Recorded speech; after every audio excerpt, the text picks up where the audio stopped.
Mit navn er Mia Holm Nielsen. Jeg arbejder hos Pension for Selvstændige som chefrådgiver.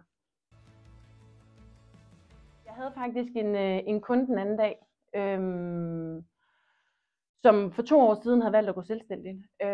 Han kom fra et rigtig godt lønmodtagerjob, hvor han tjente rigtig gode penge, så det var egentlig ikke derfor, han havde valgt at gå selvstændig.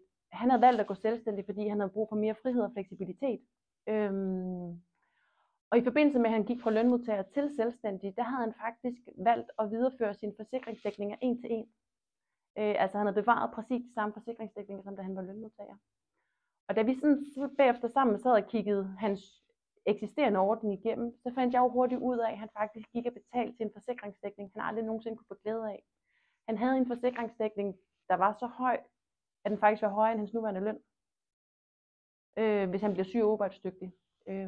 Og der er jo altså en regel om, at man må ikke kunne tjene penge på at gå hen og blive syg. Så den var vi jo selvfølgelig inde at kigge på og justere i forhold til at kigge ind i, hvor lå han henne rent indkomstmæssigt i dag, hvad var hans behov, og ud fra det fik vi fastsat den rette dækning til ham. Det betyder også, at vi faktisk satte den en del ned. Og når du vælger at sætte en forsikringsdækning ned, så falder prisen jo selvfølgelig også, og det betyder så, at der var flere penge til pensionsopsparing den anden vej. Så det var i hvert fald et sted, hvor vi kunne gå ind og gøre, eller hvor jeg kunne gå ind og gøre en forskel for den her kunde.